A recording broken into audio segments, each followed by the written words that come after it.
I improved Ali Abdaal's study techniques in 3 different ways, and it took my grades from just okay to making my parents proud, and it even made my friends in medical school say this. So basically Wait, that's actually pretty smart. This story starts 2 years ago when I discovered that the solution to the hours and hours I had spent studying to no avail was actually hiding in plain sight. I was in medical school, and even though I was applying Ali's techniques, I knew my grades weren't improving enough, and I was always tired and miserable at the end of a day of studying.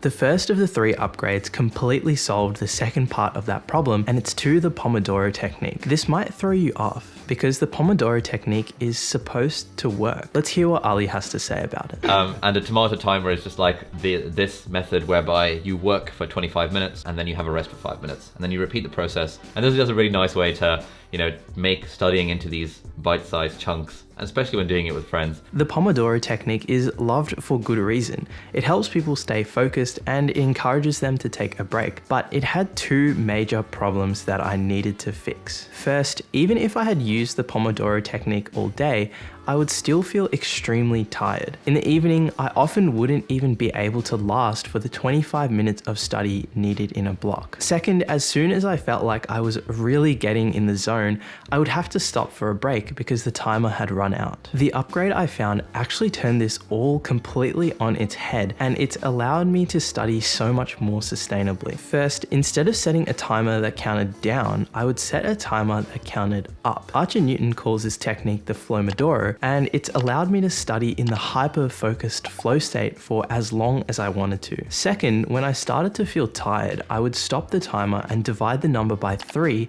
to have a break that was exactly proportional to the amount of time that I had spent studying. This meant that I was optimizing my study and rest, but this would have meant nothing if it wasn't for the next upgrade to one of Ali's main techniques: active recall and spaced repetition. On Ali's recommendation, I had downloaded the famous flashcard app Anki, but every day the number of cards I would have to review kept going up and up and up, and I had to add even more flashcards to cover all of the content I was learning. Even though these techniques are evidence-based, what if I told you that the upgrade I found was to not use these techniques at all? I know what you're thinking, how is that even possible? The truth is, although flashcards are an effective form of learning individual facts, they struggle when dealing with difficult concepts and large quantities of information. Often your brain will remember a flashcard one day just to forget it the next, and when this happens for multiple flashcards in different areas of study, you have massive gaps in your knowledge and you feel like bashing in your monitor.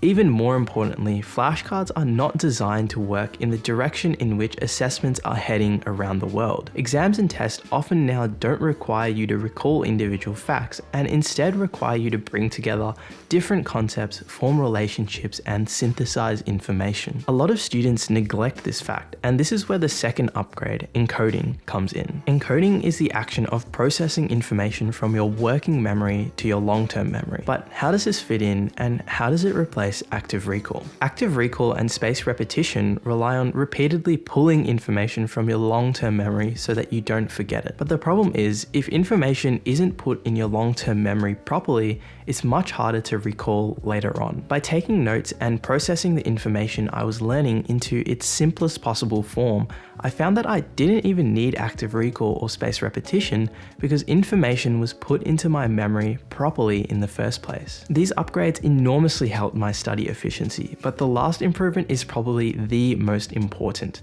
practice exams. For many of us, the last stage of the studying process is practice exams, but I was able to take what made practice exams good and use it to completely perfect my study technique. Let's hear what Ali has to say about practice questions. And so what that basically means is that when we're studying for stuff, we should recognize that we are optimizing our score in a game, and that game is the exam. Therefore, mock exams, like past tests, any way we can get hold of past papers, that is often the most high yield thing we can do.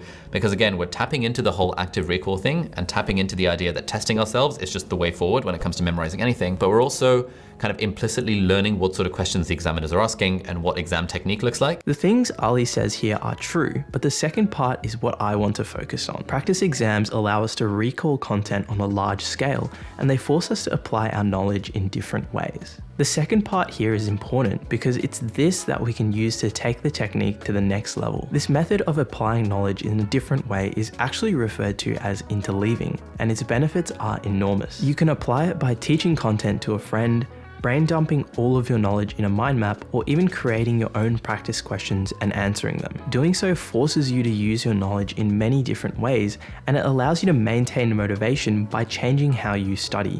Practice exams are only one form of interleaving, and by utilizing all of them, you can easily skyrocket your performance. The thing that brings all of this together is clicking subscribe at the end of this video, because I've got so much good productivity content coming.